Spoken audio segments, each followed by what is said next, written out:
ഒരു പരിചയമില്ലാത്ത ആൾക്കാർ വന്നിട്ട് മിത്രങ്ങളാകുന്ന സ്ഥലമാണ് ഇവിടെ.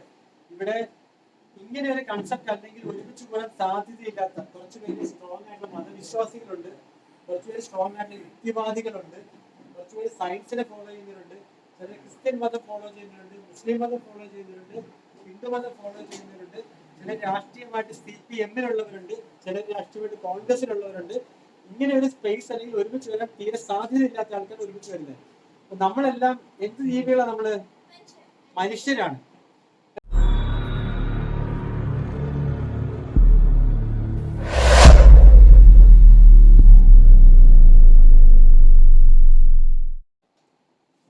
നമ്മള് മിത്രകുലത്തിലാണെന്ന് അറിയാം അല്ലെ? ഒരുപക്ഷെ ഇതിനു മുമ്പ് തമ്മിൽ പരിചയമില്ലാത്ത, കണ്ടിട്ടില്ലാത്ത ആൾക്കാരല്ലേ കൂടുതലും. അങ്ങനെയുള്ള ആൾക്കാർ വന്നിട്ട് മിത്രങ്ങളാകുന്ന സ്ഥലമാണ് മിത്രകുലം. ഒരു പരിചയമില്ലാത്ത ആൾക്കാർ വന്നിട്ട് മിത്രങ്ങളാകുന്ന സ്ഥലമാണ് ഇവിടെ. ഇവിടെ ഇങ്ങനെ ഒരു കൺസെപ്റ്റ് അല്ലെങ്കിൽ ഒരുമിച്ച് കൂടാൻ സാധ്യതയില്ലാത്ത കുറച്ച് പേര് സ്ട്രോങ് ആയിട്ടുള്ള മതവിശ്വാസികളുണ്ട്, കുറച്ചുപേര് സ്ട്രോങ് ആയിട്ടുള്ള യുക്തിവാദികളുണ്ട്, കുറച്ചുപേര് സയൻസിനെ ഫോളോ ചെയ്യുന്നവരുണ്ട്, ചിലർ ക്രിസ്ത്യൻ മതം ഫോളോ ചെയ്യുന്നവരുണ്ട്, മുസ്ലിം മതം ഫോളോ ചെയ്യുന്നവരുണ്ട്, ഹിന്ദു മതം ഫോളോ ചെയ്യുന്നവരുണ്ട്, ചിലർ രാഷ്ട്രീയമായിട്ട് CPM-ലുള്ളവരുണ്ട്, ചിലർ രാഷ്ട്രീയമായിട്ട് കോൺഗ്രസിലുള്ളവരുണ്ട്. ഇങ്ങനെ ഒരു സ്പേസ് അല്ലെങ്കിൽ ഒരുമിച്ച് വരാൻ തീരെ സാധ്യതയില്ലാത്ത ആൾക്കാർ ഒരുമിച്ച് വരുന്നത്. അപ്പൊ നമ്മളെല്ലാം എന്ത് ജീവികളാണ്? നമ്മള് മനുഷ്യരാണ് അല്ലേ? ആ ഒരു ബോധ്യം നമുക്ക് ഉണ്ടാക്കണം എന്ന് പറഞ്ഞ ഒന്നാമത്തെ കാര്യം. അപ്പം മിത്രകുലം എന്ന് പറഞ്ഞൊരു കമ്മ്യൂണാണ്. ഇവിടെ രക്തബന്ധമില്ലാത്ത മനുഷ്യർ ഒരുമിച്ച് താമസിക്കുന്ന ഒരു കൂട്ടുകുടുംബമാണ്. അതാണ് ഇതിന്റെ കൺസെപ്റ്റ്. ഇവിടെ ആണ്, പെണ്ണ്, ട്രാൻസ്. ട്രാൻസ് എന്ന് വെച്ചാൽ അറിയോ? അറിയില്ല.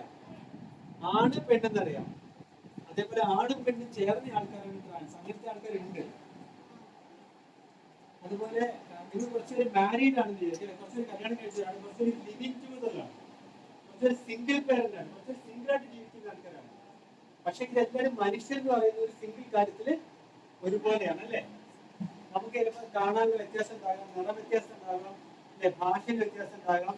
ഇതിനൊക്കെ വ്യത്യാസം ഉണ്ടെങ്കിൽ നമ്മളെല്ലാം മനുഷ്യരാണ്. ചിലര് പ്രായത്തിൽ വ്യത്യാസം ഉണ്ടാവാം, പക്ഷെ അപ്പോഴും നമ്മൾ ആരാണ്? മനുഷ്യരാണ്. ആ ഒരു കൺസെപ്റ്റാണ് ഇതിന്റെ പുറകിലുള്ളത്. അപ്പം നിങ്ങൾക്കൊക്കെ പരിചയമുള്ളത് സാധാരണ ഫാമിലി എന്ന് പറയുന്നത് അച്ഛൻ, അമ്മ, മക്കൾ എന്ന് പറയുന്ന കൺസെപ്റ്റ് ആണ് അല്ലേ? ഇവിടെ അങ്ങനെയല്ല.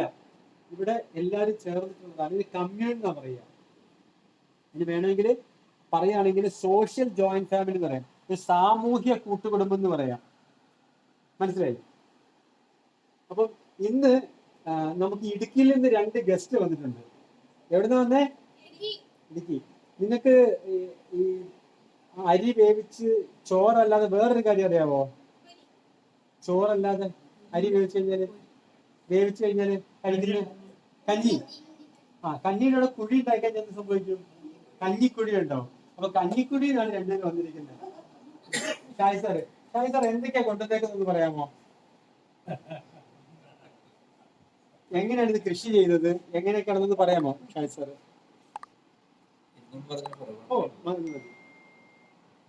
ഇടുക്കിയാണ് ഞങ്ങളൊരു കാർഷിക ബേസ്ഡുള്ള ഏരിയ ആണ്. ഞങ്ങളുടെ കൃഷിയാണ് നമ്മുടെ മുഖ്യമായിട്ടുള്ള സംഗതി. ഇതെല്ലാം നമ്മുടെ പറമ്പിൽ തന്നെ ഉണ്ടാക്കി ഇന്ന് രാവിലെ ഞാൻ എല്ലാം എടുത്തുകൊണ്ടുവന്ന സാധനമാണ് ഇതെല്ലാം. പ്ലാവ് കുഴിച്ചിട്ട് വർഷങ്ങൾക്ക് മുമ്പ് കുഴിച്ചു വെച്ച പ്ലാവുകളാണ് ഇതെല്ലാം. നാടൻ പ്ലാവുകളാണ്, വേറെ ഇതൊന്നുമാണ്. വാഴ അതുപോലെ തന്നെ കൃഷി ചെയ്യുന്നു. മാവൊക്കെ വർഷങ്ങളായിട്ട് പഴക്കമുള്ളതാണ്. 30 വർഷം പഴക്കമുള്ള മാവിന്റെ ഇതായിട്ട്. പിന്നെ പുളി നമ്മുടെ പറമ്പിൽ തന്നെ ഉണ്ടായതാണ്. പുളി കാന്താരി ഇതൊക്കെയാണ് കൊണ്ടുവന്നുള്ളൂ, വേറെ ഒന്നും കൊണ്ടുവന്നില്ല. പേരൊക്കെ ഉണ്ടല്ലോ.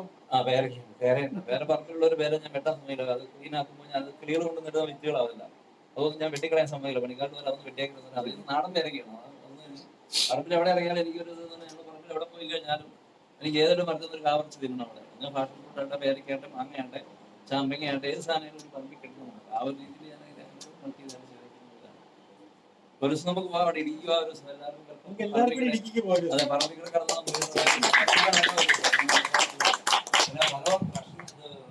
കിട്ടണമെങ്കിൽ ഈ സീസണിൽ വന്നാലേ കിട്ടുള്ളൂ. എല്ലാം കഴിഞ്ഞാൽ നമ്മളൊരു 3 മാസം കഴിഞ്ഞാൽ ഈ ഒരു ഫ്രൂട്ട്സ് കിട്ടുന്നില്ല. വാഴ കിട്ടാറില്ല, അതൊന്നും കിട്ടത്തില്ല. മാങ്ങയൊക്കെയാണ് തീരാറായി കഴിക്കുന്ന ഒരു കൂടുതലേക്ക് വരുമ്പോൾ എനിക്ക് വളരെ സന്തോഷത്തിന് വരെ കാണാൻ സാധിക്കുന്നു. ഒരിക്കലാണ്ട് വന്നത് കേട്ടത് ഞാൻ വന്നാണ്. ഒരു 4 മാസം മുമ്പ്, 4-5 മാസം മുമ്പാണ് അറിഞ്ഞിരുന്നു. പിന്നെ ഞാൻ സ്കൂൾ തുറക്കുന്നതിന് തിരക്കായി പോയി. അതുകൊണ്ട് പിന്നെ പറഞ്ഞാൽ ഇന്നലോട്ടാണ് ഗസ്റ്റ് വന്ന് ഫ്രീ ആയത്. പിന്നെ ഇന്നലെ സാറിന് വിളിക്കാൻ ഇന്ന് വരാൻ പറ്റുന്ന അറിയില്ല. രാവിലെ തീരുമാനിച്ച സന്തോഷം എല്ലാവരെയും കണ്ടത്. എപ്പോഴും വേറെ ഒറ്റയടിക്ക് ഓർത്തിരിക്കുകയല്ല, പിന്നെ എന്തെങ്കിലും ചോദിക്കുന്നതായിരിക്കും. ഒന്നും വിചാരിക്കരുത്. ഓക്കെ,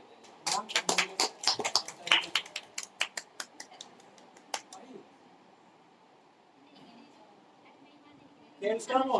കേൾക്കാമോ?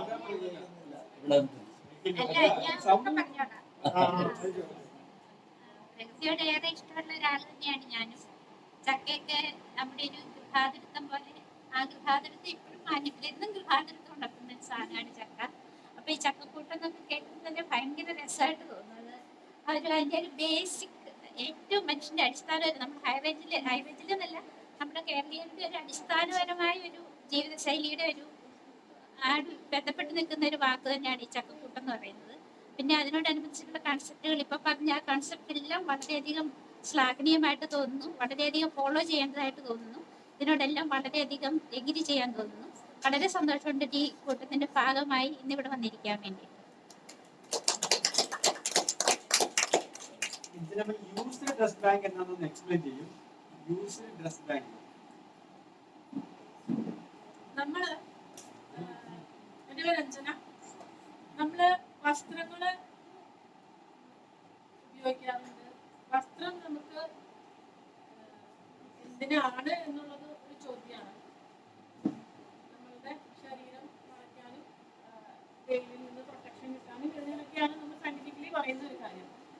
അതിന് ഒന്നോ രണ്ടോ ജോഡി വസ്ത്രം പോരെ, എന്തിനാണ് ഇത്ര വസ്ത്രം? ഇപ്പം എല്ലാവരും ബ്രാൻഡഡ് വസ്ത്രത്തിലേക്ക് പോകുന്നുണ്ട്.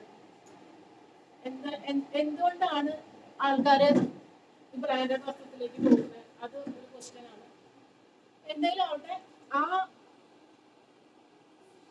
ഇത്രയധികം വസ്ത്രങ്ങൾ വീട്ടിൽ വെച്ച് പൂപ്പിച്ച് നശിപ്പിച്ച് കളയുന്നതിന് പകരം ഉപയോഗിക്കാൻ താല്പര്യമുള്ള ആൾക്കാർക്ക് ഉപയോഗിക്കാൻ പറ്റുകയെന്നുണ്ടെങ്കിൽ അത് വലിയൊരു കാര്യമാണ്. നമ്മൾ സ്വതവേ വസ്ത്രം, ഒരു വസ്ത്രം ഇട്ട് കഴിഞ്ഞ് കഴിഞ്ഞാല് പുതിയ വസ്ത്രം വേറെ ഇടല്ലോ ചെയ്യുക പിറ്റേ ദിവസം. അത് തന്നെ വാഷ് ചെയ്തിട്ട് തന്നെയല്ലേ നമ്മൾ യൂസ് ചെയ്യുക.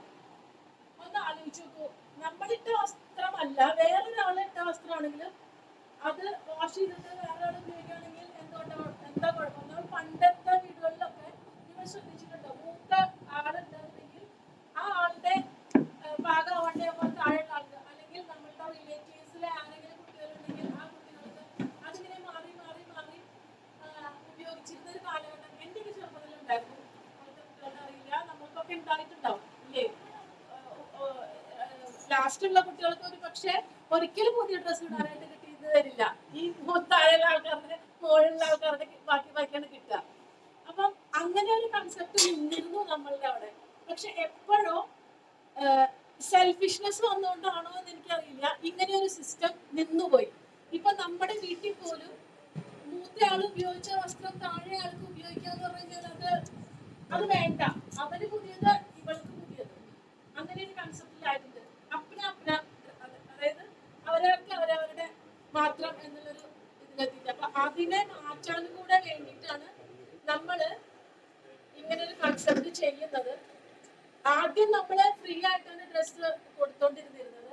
പക്ഷെ അതെടുത്ത് കൊണ്ടുപോകുമ്പോ ആരും അതിനുള്ള ഒരു വാല്യൂ കാണുന്നില്ല. പലപ്പോഴും പല സ്ഥലത്തും വേസ്റ്റ് ആയിട്ട് യൂസ് ചെയ്യുന്നതായിട്ട് കാണുന്നത്. നല്ല ഡ്രസ്സ് പോലും വാല്യൂ ഇല്ലാണ്ട് ഉപയോഗിക്കുന്ന കാണുമ്പോൾ നമുക്ക് വിഷമം തോന്നിയതുകൊണ്ടാണ് നമ്മൾ യൂസ്ഡ് ഡ്രസ്സ് ബാങ്ക് സെയിലിന് ആക്കിയത്. സെയിലാക്കുമ്പോൾ അതിലൊരു ഗുണം എന്താണെന്ന് വെച്ച് കഴിഞ്ഞാല് അതിന്റെ ഒരു പെർസെന്റേജ് നമുക്ക് മിത്രത്തിന്റെ നടത്തിപ്പിനും കൂടെ കിട്ടും. അങ്ങനെയാണ് ഇതിന്റെ ഐഡിയ നിൽക്കുന്നത്. വീടുകളില് നിങ്ങൾക്ക് ഉപയോഗിച്ച് മതിയായ ഡ്രസ്സ്, ഇപ്പൊ ഇന്നത്തെ ഒരു കാലത്ത് ഫാഷൻ മാറുന്നതിനനുസരിച്ച് എല്ലാവരും ഡ്രസ്സ് മാറുന്നുണ്ട്. മാറുന്നതിനനുസരിച്ച് ഡ്രസ്സുകൾ കുഞ്ഞിഞ്ഞു കൂടുന്നുണ്ട്, വേസ്റ്റ് കൂടുന്നുണ്ട്. അപ്പൊ നമുക്ക് ചെയ്യാൻ പറ്റാവുന്ന ഒരു കാര്യം ഓരോരുത്തർ ചിന്തിച്ചാൽ, എന്റെ ഭാഗത്തുനിന്ന് അത്രയും വേസ്റ്റ് കുറഞ്ഞാൽ അത്രയും നല്ലതല്ലേ? അപ്പൊ എന്റെ ഡ്രസ്സ് ഞാൻ ഇവിടെ കൊടുത്തു കഴിഞ്ഞാൽ ഒന്നല്ലെങ്കിൽ നിങ്ങൾക്ക് ഇവിടുന്ന് തന്നെ നിങ്ങൾക്ക് പറ്റാവുന്ന ഡ്രസ്സ് എടുത്ത് പോകാം, അതല്ലാന്നുണ്ടെങ്കിൽ നിങ്ങൾക്ക് ഇവിടെ ഡൊണേറ്റ് ചെയ്യാം, അതല്ല ഇവിടെ വന്ന് കളക്ട് ചെയ്ത് മൂവ് ചെയ്യാം. ഇങ്ങനെ 3 സംവിധാനങ്ങളുണ്ട്. നിങ്ങൾക്ക് ഡ്രസ്സ് ഇവിടെ കൊടുക്കാം, കൊടുത്തിട്ട് പോകാം, വന്ന് വാങ്ങിച്ചിട്ട് പോകാം. വെച്ചിട്ട് ഇവിടെ ഉള്ള ഡ്രസ്സ് നിങ്ങൾക്ക് പറ്റിയിട്ട് എടുത്തുകൊണ്ട് പോകാം. 3 കാര്യങ്ങൾ ഇങ്ങനെ ചെയ്യാം. അതാണ് യൂസ്ലെസ് ബാഗിന്റെ ഒരു കൺസെപ്റ്റ് ആയിട്ട് വെച്ചിരിക്കുന്നത്. ആർക്ക് വേണമെങ്കിലും ജോയിൻ ചെയ്യാവുന്നതാണ് ഇതിനകത്ത്.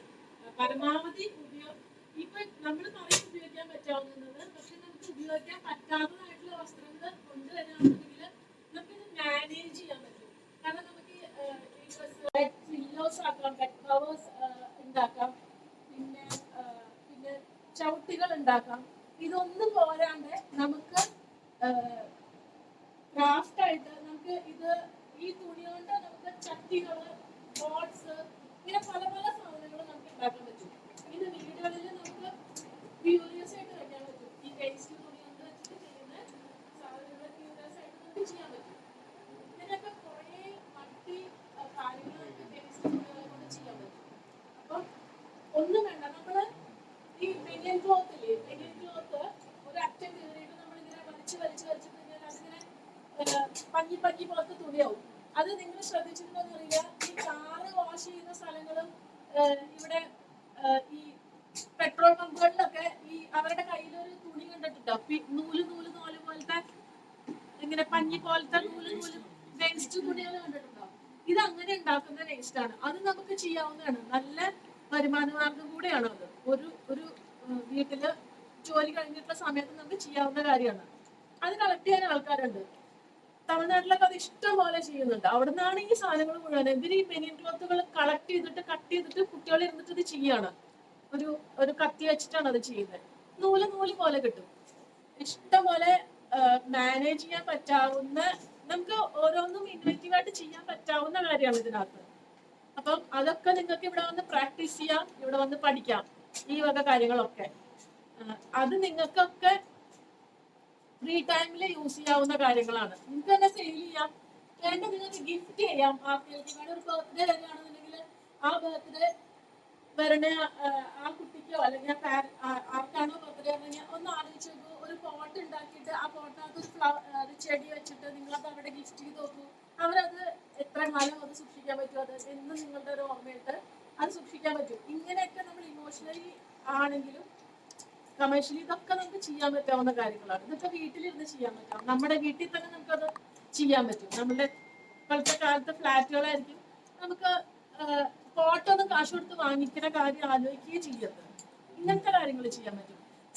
സിമ്പിളാണ്. ഈ തുണി വെച്ചിട്ട് നമുക്ക് പോട്ട് ഉണ്ടാക്കാന്ന് പറഞ്ഞു കഴിഞ്ഞാൽ ഒരു ബേസ് മാത്രം മതി. ഒരു പ്ലാസ്റ്റിക്കിന്റെ കുപ്പിയുടെ മുകളില് സിമന്റ് കലക്കിയിട്ട് തുണി മുക്കി കോട്ട് ചെയ്തിട്ട് അതിന്റെ മുകളില് ഇട്ട് കഴിഞ്ഞ് കഴിഞ്ഞാല് ഏത് ഷേപ്പാണ് വേണ്ട ഇങ്ങനെ ഇട്ട് കഴിഞ്ഞ് കഴിഞ്ഞാല് അതൊരു പോട്ടായി കിട്ടും. പിന്നെ അതിന്റെ മുകളിൽ നമുക്ക് എന്ത് വർക്കൗട്ട് ചെയ്യണമെങ്കിലും ചെയ്യാം. അത് ഫ്ലവർ വേസ് ആക്കാം, ഏത് ഷേപ്പിലും നമുക്ക് അത് ആക്കിയെടുക്കാൻ പറ്റും. ഒരു ചെറിയൊരു ടെക്നിക്ക് കിട്ടിക്കഴിഞ്ഞാൽ നമുക്കത് ആക്കിയെടുക്കാൻ പറ്റാവുന്നതാണ്.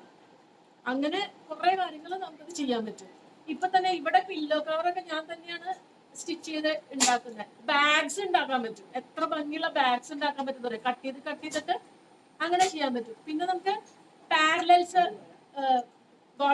ബോട്ടം ഉണ്ടാക്കാൻ പറ്റും. ഇതൊക്കെ കട്ട് ചെയ്ത് കഴിഞ്ഞാൽ ഇതൊക്കെ പല പല രീതിയിൽ കട്ട് ചെയ്തിട്ട് ഉണ്ടാക്കാൻ പറ്റും.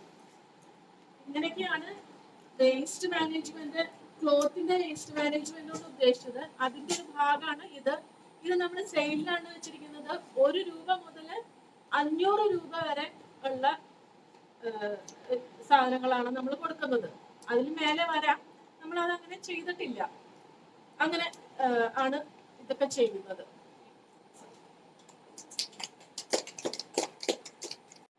Do you like the concept of recycling or upcycling of used dress?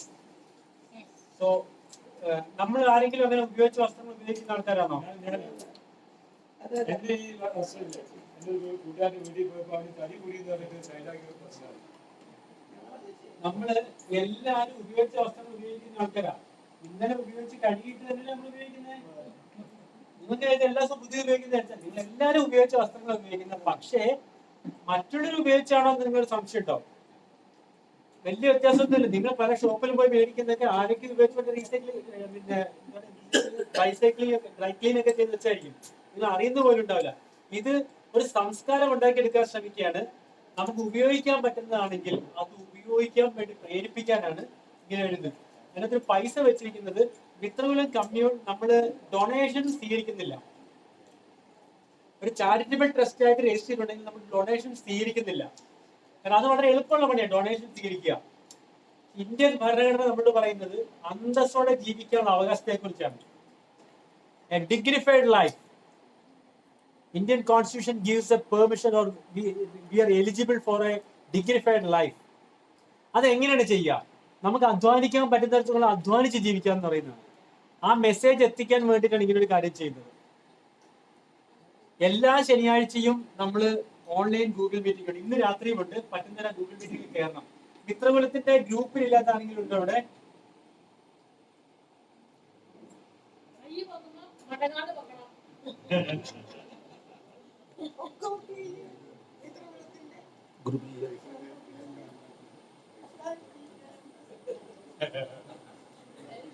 ഗ്രൂപ്പിലുള്ളവരാണ് ഇല്ലാത്തവരാണ്? Okay. ഇതുപോലെ ഈ മനുഷ്യന്മാരെ ഒരുമിച്ച് ചേർക്കാൻ വേണ്ടി പല കൺസെപ്റ്റ്സും ഇവിടെ നടക്കുന്നുണ്ട്. പല കൺസെപ്റ്റ്സ് ഉണ്ട്. നിങ്ങള് ചക്കക്കൂട്ടം എന്ന് കേൾക്കാത്ത ആരെങ്കിലും ഉണ്ടോ? അപ്പൊ മാം ചക്കക്കൂട്ടം എന്ന് പറഞ്ഞു ആരെങ്കിലും കേൾക്കാത്തുണ്ടോ? Jackfruit group. ചക്കക്കൂട്ടം എന്ന് കേൾക്കാത്ത ആരെങ്കിലും ഉണ്ടോ? കേട്ടിട്ടുണ്ട്. ചക്കക്കൂട്ടം എന്ന് പറയുന്നത് കേരളത്തിലെ പ്ലാവുള്ള മനുഷ്യരെയും, പ്ലാവ് കൃഷി എന്ന് പറഞ്ഞില്ല, പ്ലാവുള്ള മനുഷ്യരെയും ചക്ക വിൽക്കുന്നവരെയും ചക്കയിൽ നിന്ന് ഉൽപ്പന്നങ്ങൾ ഉണ്ടാക്കുന്നവരെയും ആ ഉൽപ്പന്നങ്ങൾ വിൽക്കുന്നവരെയും അത് തിന്നാൻ കൊതിയുള്ളവരെയും അതേപോലെ ഈ മേഖലയിൽ ഗവേഷണം നടത്തുന്നവരെയും അതിനുവേണ്ടി അനുബന്ധ സേവനങ്ങൾ നൽകുന്നവരെയും മുഴുവനും ഒരുമിച്ച് ചേർക്കാൻ വേണ്ടിയിട്ടാണ് ചക്കക്കൂട്ടം എന്ന് പറയുന്ന ഗ്രൂപ്പുള്ളത്. 2018 പ്ലാവിൽ നിന്ന് ചക്ക പറിച്ചതിന് വേണ്ടി തുടങ്ങിയ കൺസെപ്റ്റാണ് അത്. അതിനുശേഷം 2021 ഒരു കമ്പനി ഉണ്ടാക്കി. മറ്റുള്ളവരെ തീറ്റിക്കണമെങ്കിൽ ഒന്നുകിൽ തണുപ്പിക്കണം, അല്ലെങ്കിൽ ഉണക്കണം, അല്ലെങ്കിൽ വാല്യൂ ആഡഡ് പ്രൊഡക്ട്സ് ആക്കണം, മൂല്യവർദ്ധിത ഉൽപ്പന്നം ആക്കണം. അതിനുവേണ്ടി ഒരു കമ്പനി വേണം. അങ്ങനെയാണ് ഈ ഗ്രൂപ്പിൽ നിന്ന് കുറച്ച് പേര് ചേർന്ന് ചക്കക്കൂട്ട കമ്പനി തുടങ്ങിയത്. ആ കമ്പനി 1.2 crore ഇൻവെസ്റ്റ്മെന്റ് കമ്പനിയാണ്. പട്ടിമറ്റം എന്ന് പറയുന്ന സ്ഥലത്തുള്ള കമ്പനിയുള്ള. അപ്പൊ ആ കമ്പനി നടത്തിയപ്പോൾ കിട്ടിയ പരിചയത്തിൽ നിന്നാണ് മറ്റുള്ളവർക്ക് നമുക്ക് പറ്റിയ അബദ്ധങ്ങൾ മറ്റുള്ളവർക്ക് പറ്റാതിരിക്കാൻ വേണ്ടി we want to spread the message and we want to share the experience and expertise we received from the functioning of this company. അതിനു വേണ്ടിയിട്ടാണ് ചക്കക്കൂട്ടത്തിൽ സംഘടന നമ്മൾ ഉണ്ടാക്കിയിരിക്കുന്നത്. കേരളത്തിൽ നിലവിൽ എല്ലാ പഞ്ചായത്തിലും 941 പഞ്ചായത്തുള്ള 87 നഗരസഭ 6 കോർപ്പറേഷൻ അവിടെ എല്ലാം നമുക്ക് വാട്സാപ്പ് ഗ്രൂപ്പ് ഉണ്ട്. നിലവിൽ ചക്കക്കൂട്ടത്തിന് 1400 വാട്സാപ്പ് ഗ്രൂപ്പ് ഉണ്ട്. 40,000-ഓളം മെമ്പർമാർ ആക്റ്റീവായിട്ട് അതിനകത്തുണ്ട്. എല്ലാ വെള്ളിയാഴ്ചയും രാത്രി അതിന്റെ ഗൂഗിൾ മീറ്റിംഗ് ഉണ്ട്. നമ്മൾ 5 രീതിയിലുള്ള പ്രവർത്തനമാണ് അതിന് വേണ്ടി ചെയ്തുകൊണ്ടിരിക്കുന്നത്. പ്ലാന്റേഷൻ കേരളത്തിൽ എവിടെയൊക്കെ സ്ഥലം ലഭ്യമാണ് അവിടെയൊക്കെ നമ്മൾ പ്ലാവ് വെച്ച് വെക്കാൻ പോവാണ്. അതുപോലെ തന്നെ ഭക്ഷ്യ മേഖലയിൽ ഫുഡ് പ്രോസസിംഗ് മേഖലയിൽ ഇൻവെസ്റ്റ് ചെയ്യാൻ താല്പര്യമുള്ള ചക്കക്കൂട്ടം വെഞ്ചർ ക്യാപിറ്റൽ ഗ്രൂപ്പ് ഉണ്ട്. 12 മാസവും ചക്കപ്പഴവും ചക്കപ്പുഴുക്കും കിട്ടുന്ന സ്പേസ് ഉണ്ടാക്കിയെടുക്കാൻ പോകുന്ന കേരളത്തിൽ ചക്കക്കൂട്ടം എക്സ്പീരിയൻസ് ഉണ്ട്. Anybody coming from any place they will be experienced jackfruit 12 months. They have option. They can have ripe jackfruit, they can have mature jackfruit, they can have tender jackfruit. ഇപ്പം അതുപോലെ തന്നെ we have a pre-processing center where we will be collecting ചക്ക collect ചെയ്തിട്ട് അതിന്റെ മടലും ചവണിയും എല്ലാം കളഞ്ഞിട്ട് ചുളയും കുരുവും separate ചെയ്ത് freeze ചെയ്ത് വെക്കും. നമ്മളിപ്പോ വീടുകളിൽ ചക്ക കുരുക്കുണ്ടാക്കുന്നത് എന്തുകൊണ്ടാ? ഓരോ പ്രാവശ്യം ചക്ക മോളിൽ നിന്ന് പറിക്കണം, അത് മുറിക്കണം, അത് എടുക്കണം, ചുള എടുക്കണം, കുരു എടുക്കണം, ഇതൊക്കെ ബുദ്ധിമുട്ടല്ലേ? പക്ഷെ പാക്കറ്റിൽ 1 കിലോയുടെ 1/2 കിലോയുടെ 1/4 കിലോയുടെ ചക്ക അരിഞ്ഞത് കിട്ടുകയാണെങ്കിലോ വയ്ക്കത്തില്ലേ? അതുപോലെ തന്നെ അവൈലബിൾ ആക്കാൻ വേണ്ടിയിട്ടാണ് കേരളം മുഴുവൻ അവൈലബിൾ ആക്കാൻ വേണ്ടിയിട്ടാണ് ചക്ക പ്രീ പ്രോസസിംഗ് യൂണിറ്റ്. നമുക്ക് ചില സമയങ്ങളിൽ മാത്രം കിട്ടുന്ന ചക്ക എടുത്ത് ഫ്രീസ് ചെയ്ത് വെക്കുക. 12 മാസം നമുക്ക് ഉപയോഗിക്കാം. അപ്പൊ ചക്ക വേസ്റ്റ് ആയിട്ട് പോകത്തില്ല. അതേപോലെ ചക്കയിൽ നിന്ന് മൂല്യവർദ്ധിത ഉൽപ്പന്നങ്ങൾ, ചക്കയിൽ നിന്ന് എത്ര ഉൽപ്പന്നങ്ങൾ ഉണ്ടാക്കാൻ നിങ്ങൾ വിചാരിക്കുന്നത്? ഉമ്മർ സാറിന്റെ വിചാരത്തില്ല ചക്കയിൽ നിന്ന് എത്ര ഉൽപ്പന്നം ഉണ്ടാക്കും? തിന്നാൻ പറ്റുന്ന എത്ര ഉൽപ്പന്നം? 50 എണ്ണം, 60 എണ്ണം, 1200 ഉൽപ്പന്നങ്ങൾ ഇപ്പൊ ഉണ്ടാക്കാൻ അറിയാം നമുക്ക്. 1200. അതിനകത്ത് അറൌണ്ട് 120 കൊമേഴ്സ്യലി ചെയ്യാവുന്ന പ്രൊഡക്ട്സ് ആണ്. ഇനിയും അതിന്റെ കൂടെ മില്ലറ്റ് ചേർക്കാൻ നോക്കുകയാണെങ്കിൽ permutation combination millet, jackfruit and honey, it's ആ ഒരു ട്രയോഡ combination many thing we can do. അപ്പം ചക്കയിൽ നിന്ന് മൂല്യവർദ്ധിത ഉൽപ്പന്നം ഉണ്ടാക്കുന്ന ട്രെയിനിങ് ക്യാമ്പ് ചാലക്കുടിയിൽ 3 ക്യാമ്പ് നമ്മൾ നടത്തിയിട്ടുണ്ട്. താല്പര്യമുള്ളവർക്ക് ബന്ധപ്പെടാം. അതുപോലെ നിങ്ങൾക്ക് എത്ര പേർക്ക് മറ്റുള്ളവർ പറയുന്നത് ക്ഷമയോടെ കേൾക്കാൻ പറ്റും? മറ്റുള്ളവർ പറയുന്നത് ക്ഷമയോടെ കേൾക്കുക, മറ്റുള്ളവരുടെ കരുണയോടെ പെരുമാറുക. അതിനുവേണ്ടി നമ്മളൊരു കോഴ്സ് നടത്താൻ പോവാണ്, കമ്പാഷേറ്റ് കമ്പാനിയൻ കോഴ്സ്. അപ്പൊ മറ്റുള്ളവരോട്, മുതിർന്നവരോടും മറ്റുള്ളവരോടും ക്ഷമയോടെ അവരെ കേൾക്കുക, അവരോട് കരുണയോടെ പെരുമാറുക, അവർക്ക് ഈ ന്യൂജനായിട്ടുള്ള ജനറേഷൻ ഗ്യാപ്പ് ഫില്ല് ചെയ്യാൻ വേണ്ടി സഹായിക്കുക, പുതിയ ഗാഡ്ജറ്റ്സ് ടെക്നോളജി അവരെ പഠിപ്പിക്കുക. ഇത്തരം കാര്യങ്ങളുടെ പ്രധാനം. മറ്റ് 15ഓളം എയിം ഉണ്ട് അതിന്. അതിന്റെ ഒരു ബാച്ച് കഴിഞ്ഞു, 10 പേരുടെ ബാച്ച് കഴിഞ്ഞു. ഒരു 15 പേരുടെ ബാച്ച് ജൂൺ അവസാനം ജൂലൈ ആദ്യമായിട്ട് നമ്മൾ സ്റ്റാർട്ട് ചെയ്യാൻ പോകുന്നുണ്ട്. അതിന്റെ രജിസ്ട്രേഷൻ നമ്മൾ എടുത്തു തുടങ്ങും. അതേപോലെ യൂസർ ഡ്രസ് ബാങ്ക് പറഞ്ഞു, അത് നമ്മൾ ഒറ്റയ്ക്ക് റൂമിൽ കെട്ടിട്ട് അടിക്കും. ഓക്കെ, ഞാൻ വീണ്ടും തിരിച്ചു വരികയാണ്. അപ്പം നമുക്ക് എന്തുകൊണ്ട് മറ്റുള്ളവരെ കൺസിഡർ ചെയ്തുകൊണ്ട് നമുക്ക് ജീവിച്ചുകൂടാ?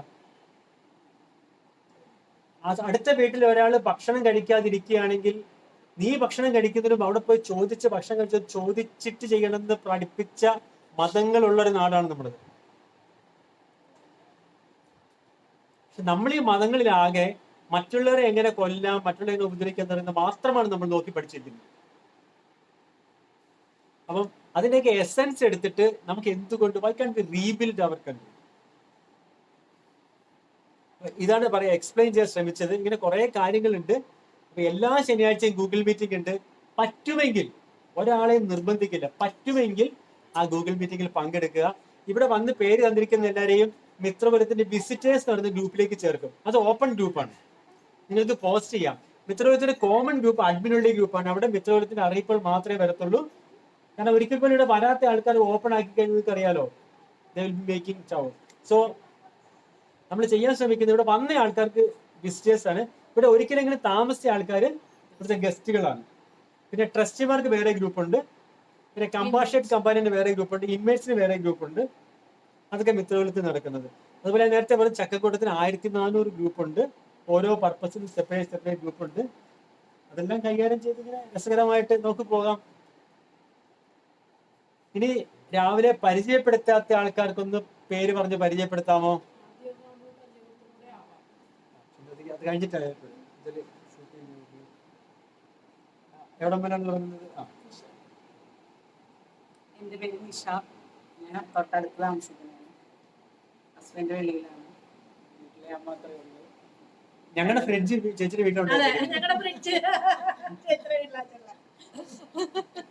ഞങ്ങൾക്ക് ഇവിടെ ഹോം മോർച്ചറി ഇല്ല, വീട്ടിലുള്ള മോർച്ചറി ഞങ്ങൾക്കില്ല. അപ്പൊ അത്യാവശ്യം വരുമ്പോഴത്തേക്ക് ചേച്ചി ഇന്നലെ വാങ്ങിച്ച മത്സ്യം നിഷയുടെ അടുത്തുണ്ടായിരുന്നു. ഇന്ന് വാങ്ങിച്ച പാല് ബാക്കിയുള്ള നിഷയുടെ ഫ്രിഡ്ജിലിരിപ്പുണ്ട്. ഇങ്ങനെ പരിചയപ്പെടുത്താത്തവരാണ്. രാവിലെ പരിചയപ്പെടുത്താത്ത ആൾക്കാരെന്ന് പറഞ്ഞു കഴിഞ്ഞാൽ നമുക്ക് വേണ്ടി സർക്കിൾ ചെയ്യാം. ജോളി ജോളി ജോളി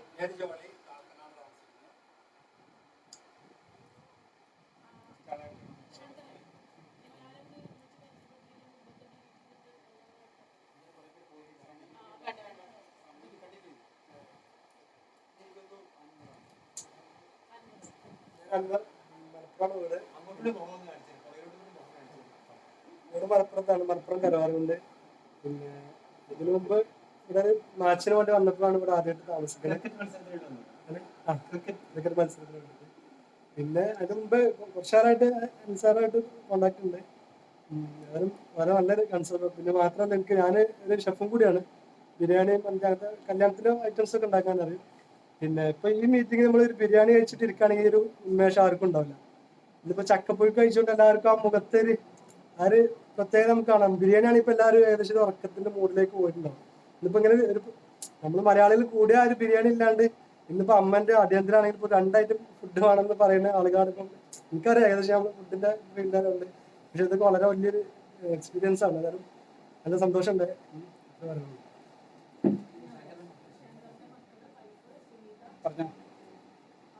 അഞ്ജലി.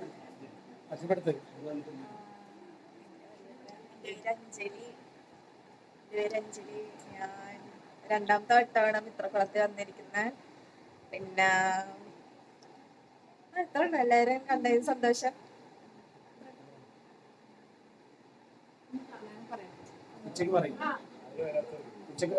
എന്റെ പേര് സുഭദ്ര.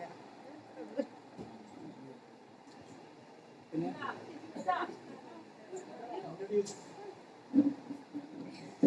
എൻ്റെ പേര് പുനിത. ഞാൻ ഫസ്റ്റ് ടൈമാണ് ഇവിടെ. ഏത് നാട്ടിൽ നിന്നാണ്? I am from Delhi, basically born and brought up Delhi. I know languages except Telugu. I know all languages: Hindi, English, Tamil, and Malayalam. So I'm working in automobile engineering as a spinny automobile. Work from home. ഞാനിപ്പോൾ തൃശ്ശൂരാണ് ഞങ്ങൾ താമസിക്കുന്നത്. പാട്ടറായിട്ട് പടിഞ്ഞാറക്കോട്ട പടിഞ്ഞാറ്റിലെ മാരുതി അപ്പാർട്ട്മെന്റ്സിലാണ് താമസിക്കുന്നത്. Thank you.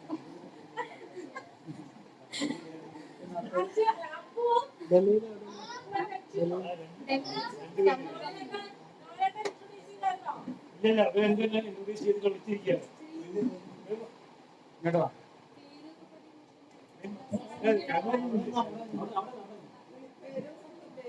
എന്റെ പേര് ചന്ദ്രചൂഡൻ. വീട്ടിലെ അപ്പൂന്ന വിളിക്കുക. എത്രാം ക്ലാസ്സിലാ? 7ാം ക്ലാസ്സില്. വിവേകോദയം, പടിഞ്ഞാറേക്കോട്ട, തൃശ്ശൂരില് പടിഞ്ഞാറേക്കോട്ട റൗണ്ട്. എന്റെ പേര് ആയുഷ്മാൻ. വീട്ടിൽ വിളിക്കുന്നത് അച്ചു. ഞാൻ 6ാം ക്ലാസ്സിലാ. എന്റെ വീട് Padinjarekotta അടിയാട്ടില്ലേ, തൃശ്ശൂരില്.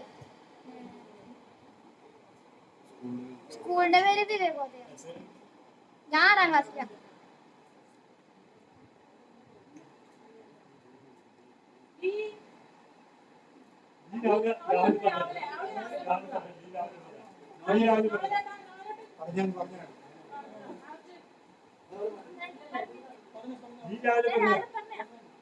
My name is Lydia. I am studying standard 9.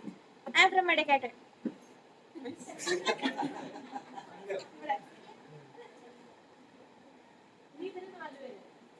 Vishnu.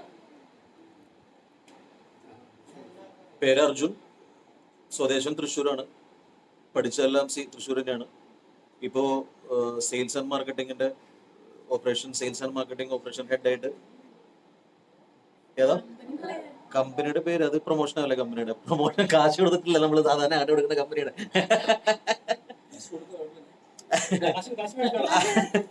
Best group എന്നുള്ള കമ്പനിയുടെ ഞാൻ operation cum sales and marketing Maharashtra, അതായത് ഔട്ട്സൈഡ് കേരള മൊത്തം ഞാൻ നോക്കുന്നത്. ടിൽ ജമ്മു ട്രാവലിംഗ് ആണ് കുറച്ച് ഉള്ള മെയിൻ ഇപ്പോൾ ഉള്ള ജോലിയുടെ മെയിൻ ഒരു എന്താ പറയുക സ്ട്രെസ് എന്ന് പറഞ്ഞത്. പക്ഷെ കുഴപ്പമില്ല, ട്രാവലിംഗ് ഇഷ്ടമായ കാരണം. ഇവിടെ ആദ്യത്തെ പ്രാവശ്യമാണ് പറഞ്ഞത്. എൻ്റെ ചേച്ചി ഇവിടെ ഉണ്ട്, അപ്പൊ അങ്ങനെയാണ് ഇവിടെ വന്നത്. ഏത് ബാങ്കിലാണ് അക്കൗണ്ട് എന്ന് പറയാൻ? എനിക്ക് സൗത്ത് ഇന്ത്യൻ ബാങ്കിൽ 3 അക്കൗണ്ട് ഉണ്ട്. HDFC ബാങ്കിൽ ഒരെണ്ണമുണ്ട്, സ്റ്റാൻഡേർഡ് ചാർട്ടിൽ ഒരെണ്ണമുണ്ട്. അതില് എല്ലാത്തിലും ഇപ്പോൾ ഒരെണ്ണത്തിൽ 0 ആണ്, ബാക്കി എല്ലാത്തിലും നെഗറ്റീവ് ആണ്.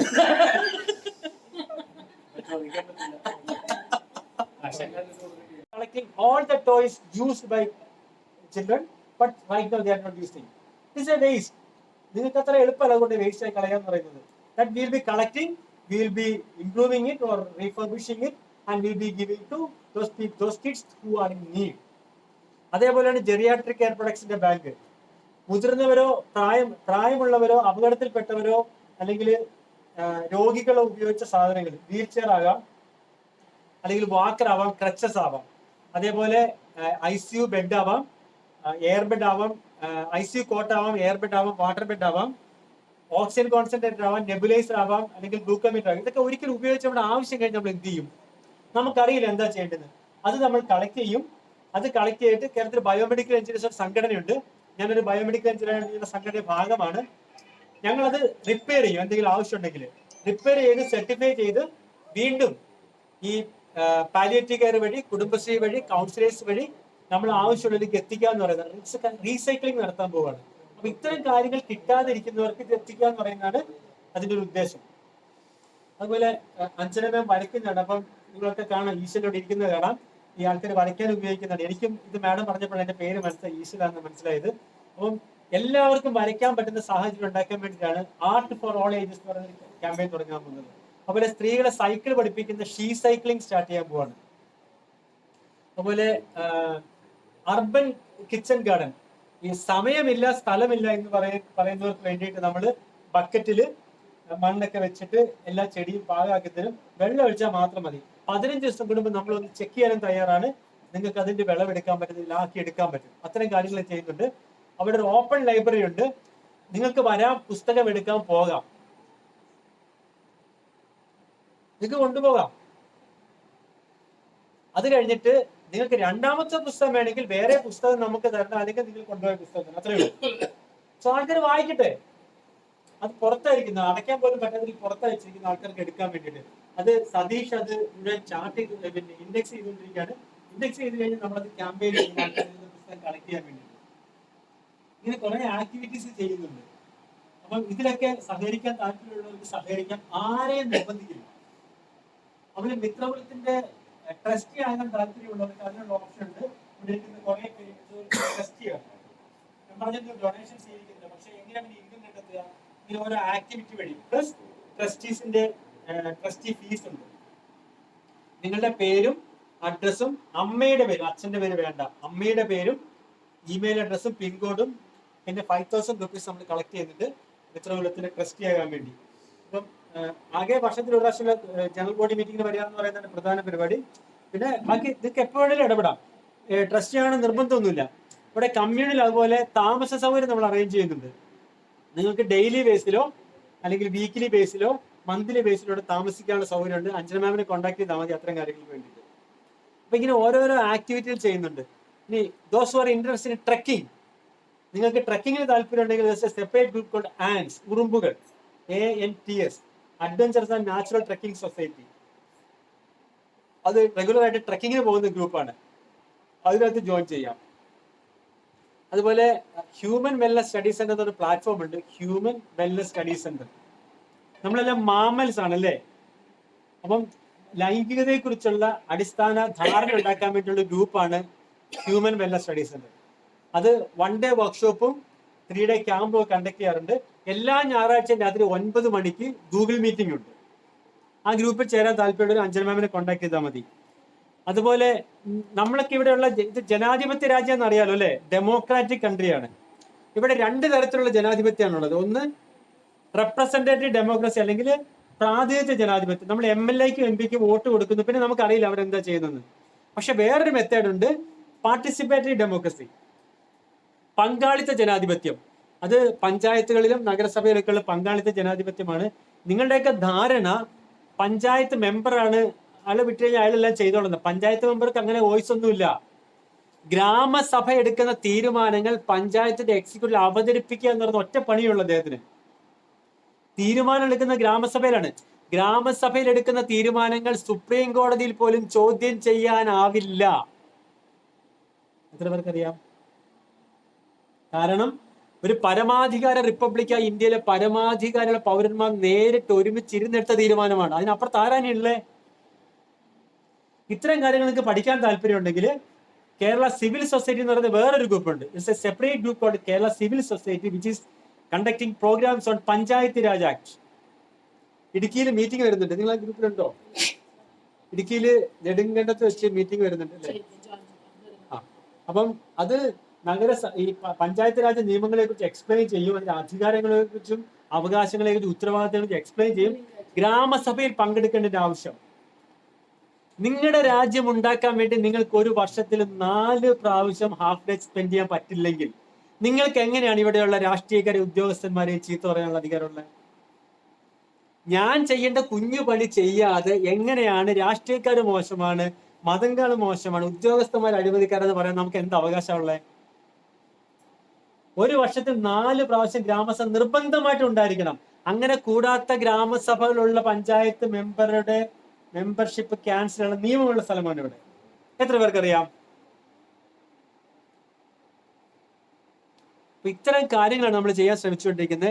നമ്മൾ ഒരുമിച്ച് ശ്രമിച്ചു കഴിഞ്ഞാൽ നമ്മുടെ രാജ്യത്തെ നമുക്ക് കുറച്ചും കൂടി സമാധാനമുള്ള, സന്തോഷമുള്ള, ആരോഗ്യമാക്കി മാറ്റാൻ പറ്റും. ഈ കൺസെപ്റ്റ്സ് ആണ് നമ്മൾ പങ്കെടുക്കാൻ ശ്രമിച്ചുകൊണ്ടിരിക്കുന്നത്. അതുപോലെ നമ്മൾ ചെയ്യുന്ന എല്ലാ ആക്ടിവിറ്റിയും നോൺ വയലൻസ് ബേസ്ഡ് ആയിരിക്കണം. നോൺ വയലൻസ് എന്ന് വെച്ചാൽ അഹിംസയിൽ ഊന്നിയിട്ട്, അത് വാക്കുകൾ ഉപയോഗിക്കുമ്പോൾ മുതൽ നമുക്ക് ഉപയോഗിക്കാവുന്നതാണ്. നോൺ വയലൻസ് എന്ന് പറയുമ്പോഴത്തേക്ക് കൊല്ലൽ മാത്രമല്ല, വാക്കിൽ ഉപയോഗിക്കുന്നത് പോലും. ഇപ്പൊ നിങ്ങളോട് പെർമിഷൻ ചോദിക്കാതെ ഫോട്ടോ എടുക്കുന്നുണ്ടെങ്കിൽ അതൊരു വയലൻസ് ആണ്, അതൊരു അഴിമതിയാണ്. നിങ്ങളോട് പെർമിഷൻ ചോദിച്ചിട്ട് നമ്മൾ എടുത്തത്, രാവിലെ പെർമിഷൻ ചോദിച്ചിരുന്നല്ലോ, അതിനുശേഷം വന്നൊരു ശ്രദ്ധിച്ചിട്ടുണ്ടാവില്ല. ഫോട്ടോ എടുക്കുന്നതിന് മുമ്പ് എല്ലാവരും പെർമിഷൻ ചോദിച്ചു. അതുപോലെ ഇത് നമ്മുടെ മീഡിയയിലൊക്കെ നമ്മുടെ ഗ്രൂപ്പിലൊക്കെ പബ്ലിഷ് ചെയ്യുന്നത് പെർമിഷൻ എടുത്തിട്ടാണ് ഇത്തരം കാര്യങ്ങൾ സ്റ്റാർട്ട് ചെയ്യുന്നത്. ക്ലിയർ ആയോ? അപ്പൊ എനിക്ക് പറഞ്ഞു. എൻ്റെ പേര് ലിജി, കഞ്ഞിക്കുഴിയിലാണ് താമസം. MG യൂണിവേഴ്സിറ്റി വർക്ക് ചെയ്യായിരുന്നു, VRS എടുത്തു. എഴുത്തിനോട് താല്പര്യമുണ്ട്. എൻ്റെ പേര് വിഷ്ണു, ഞാൻ കാക്കനാടാണ് താമസിക്കുന്നത്. സ്വന്തം നാട് വയനാടാണ്. ഒരു കമ്പനിയിലെ മാനേജറായിട്ട് വർക്ക് ചെയ്യും. വാട്ടർടെക് വെഞ്ചേഴ്സ് എന്നാണ് കമ്പനിയുടെ പേര്. കാക്കനാട്. അമ്മ ഇതില് പറഞ്ഞില്ല. ഇതിൽ പറഞ്ഞില്ല. ഞാൻ പ്രമീള, ഞാൻ താമസിക്കുന്നത് തൃശ്ശൂരാണ്. ഇവിടെ വരുന്ന ഫസ്റ്റ് ടൈമാണ്. എൻ്റെ മകളാണ് അഞ്ജന.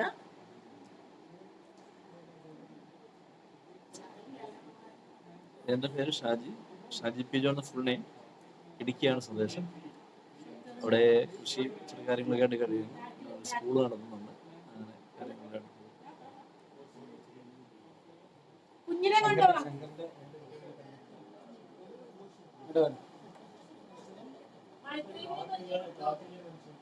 പറഞ്ഞോ ഇങ്ങോട്ട് വാ. ആ മതി. പറഞ്ഞോ പേര് പറയും. എൻ്റെ പേര് നീലു. ഞാൻ എറണാകുളം ഗേൾസിലാണ് കിട്ടിയത്. ടെമ്പററിയാണ് വെച്ചേക്കണത്. ഇപ്പൊ സെക്കൻഡ് അലോട്ട്മെന്റിന് വേണ്ടി വെച്ചത്. പിന്നെ ഞങ്ങളുടെ പേര് മൈത്രേണി. 9 മാസമായി.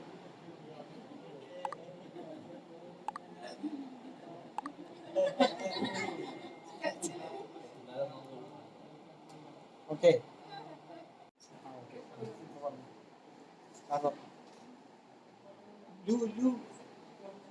Now we have a guest from Germany, so she'll be introducing about herself and about her country and how come she in Kerala.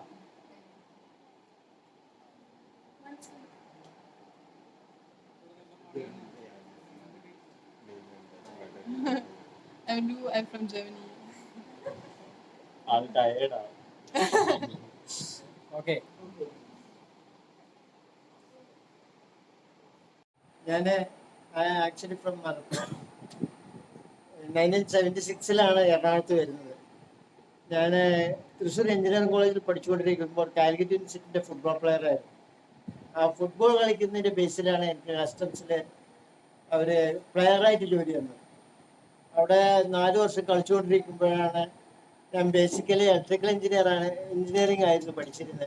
ആ എഞ്ചിനീയറിംഗ് ബേസിൽ കൊച്ചിൻ ഷിപ്പ്യാർഡിൽ എഞ്ചിനീയറായിട്ട് ജോലി കിട്ടി. അങ്ങനെ 2014 ഞാൻ റിട്ടയർ ചെയ്തു, ഡെപ്യൂട്ടി ജനറൽ മാനേജറായി. ഇപ്പോൾ ഞാൻ ഫ്രീ ആയാണ്. അതുകൊണ്ട് പല ആക്ടിവിറ്റീസ് കാരണം ഞാൻ ഈ ഫുട്ബോളിനെ ബേസ് ചെയ്ത ഒരു ട്രെയിനറാണ്. അതുകൊണ്ട് അതനുസരിച്ച് ചെയ്യുന്നു. ഞാൻ ഇതിൻ്റെ ഇടയിൽ എഞ്ചിനീയറിംഗ് പഠിക്കുന്നതോടൊപ്പം തന്നെ ഞാൻ സൈക്കോളജി പഠിച്ചിരുന്നു. അങ്ങനെ സൈക്കോളജി പഠിച്ച് മഹാത്മാഗാന്ധി യൂണിവേഴ്സിറ്റിയിൽ നിന്ന് സൈക്കോളജി കൗൺസിലിങ്ങും പഠിച്ചു. സാന്ത്വന കൗൺസിലിംഗ് സെൻറ്ററിൽ ഞാൻ ഹൗസ് സർജൻസി ചെയ്തു. അങ്ങനെ കൗൺസിലിംഗ് ചെയ്തിരുന്നു. ആ റിട്ടയർ ചെയ്തതിന് ശേഷം 60 വയസ്സ് കഴിഞ്ഞിട്ട് ശേഷം 65 വയസ്സ് വരെ ഞാൻ എറണാകുളം ഫാമിലി കോർട്ടിൽ കൗൺസിലറായിട്ട് അവിടുത്തെ പ്രിൻസിപ്പൽ കൗൺസിലർ പ്രദീപിനെ സഹായിക്കാൻ വേണ്ടിയിട്ട് 8 പേരെ, മോഹനദാസൻ സാറ് അവിടെ ജഡ്ജി ആയിരുന്നപ്പോൾ ഒരു 8 പേരെ അഡീഷണൽ ആയിട്ട് എടുത്തു. അതിലൊരാൾ ഞാനായിരുന്നു. മറ്റ് 7 പേര് കന്യാസ്ത്രീകളായിരുന്നു. അങ്ങനെ ഞങ്ങളാണ് ഒരു 10,000 കേസുകൾ കൗൺസിലിംഗ് ചെയ്തിട്ട് തീർപ്പാക്കാൻ സാധിച്ചിട്ടുണ്ട്. പിന്നെ കൂടുതൽ ഞാൻ എൻ്റെ താല്പര്യം ഫീൽഡ് ഫുട്ബോൾ ആയതുകൊണ്ട് ഫുട്ബോൾ ട്രെയിനറായിട്ട് ഇപ്പോഴും തുടർന്നുകൊണ്ട് പോകുന്നു. ഫുട്ബോൾ കാര്യങ്ങളായിട്ട്. പിന്നെ എനിക്ക് 3 ആൺകുട്ടികളാണ്. 3 പേരും 3 സ്ഥലത്താണ് താമസിക്കുന്നത്. ഒരാളടുത്താണ് ഞങ്ങൾ താമസിക്കുന്നത്, ഞാനും വൈഫും. അത് ചെമ്പറക്കിയിലാണ് ഇപ്പോൾ താമസിക്കുന്നത്. ഇത്രയുള്ള കാര്യമായിട്ടൊന്നുമില്ല. പിന്നെ ഇതുപോലെയുള്ള കാര്യങ്ങളിലൊക്കെ എനിക്ക് താല്പര്യമുണ്ട്. സീനിയർ സിറ്റിസനെ എങ്ങനെ ഷെഡ്യൂൾ ചെയ്യിക്കാം എന്ന് നോക്കിയിട്ടാണ് സത്യത്തിൽ ഞാൻ അനിൽ ജോസിൻ്റെ ഒരു മെസ്സേജ് കണ്ട് അതിനകത്ത് താല്പര്യനായി കൊണ്ട് ഞാൻ 1-2 കമൻസൊക്കെ ചെയ്തു. കഴിഞ്ഞ ഓണം വെക്കേഷനിൽ ഒരു ജോലി ചോദിച്ചു. അയാൾക്ക് ജോലി പറഞ്ഞാൽ ഒരു ഇൻകത്തിന് വേണ്ടി ആയിരുന്നില്ല. ഞാൻ സ്വന്തമായി എന്തെങ്കിലും ഇപ്പോഴും ചെയ്തുകൊണ്ടിരിക്കണം, ഞാനൊരു നിന്നുകൊണ്ട് ഇരിക്കരുത്, നടന്നു പോകണം എന്ന് ആഗ്രഹിക്കുന്നു. മാത്രമല്ല ഞാനിപ്പോഴും എൻ്റെ ഫിസിക്കൽ എക്സസൈസ് ഒക്കെ ചെയ്യും. ഞാൻ ഒരു കാര്യം പ്രത്യേകം ഊന്നി പറയുകയെന്ന് വെച്ചാൽ എല്ലാ പ്രായക്കാർക്കും അവരുടെ കാലിലൂടെയാണ് അവരുടെ വാർദ്ധക്യം ബാധിക്കുന്നത്. ഒരിക്കലും കാല് അനങ്ങാൻ പറ്റാതെ എവിടെയെങ്കിലും കിടക്കരുത് എന്ന് ഉദ്ദേശിച്ചുകൊണ്ട് ഞാൻ അതിനുവേണ്ടി പ്രാർത്ഥിച്ചുകൊണ്ടേയിരിക്കും. അതേമാതിരി കളിക്കുന്നു, ഇപ്പോഴും കളിക്കും. 70 വയസ്സാണെങ്കിലും കുട്ടികളെ കൂടെ ഒക്കെ കളിക്കും. അങ്ങനെ പോകും. Hello, dear friends. This is Jose Mohan. Today, I wish to introduce my friend, Mr. Shankar. He is from Andhra Pradesh. He is a YouTuber and he is living in Kochi. എല്ലാവരും ഈ channel subscribe ചെയ്ത് ഇദ്ദേഹത്തെ നിങ്ങൾ പ്രോത്സാഹിപ്പിക്കണം. ഇദ്ദേഹം ഒരു creativity ധാരാളം ഉള്ളൊരു സുഹൃത്തായതുകൊണ്ടാണ് ഞാനിത് പറയുന്നത്. നിങ്ങളെല്ലാവരും അത് സബ്സ്ക്രൈബ് ചെയ്യുമെന്ന് ഞാൻ വിശ്വസിക്കുന്നു. നമുക്ക് കാണാം, വീണ്ടും കാണാം. Okay, bye. Okay, thank you. Yes.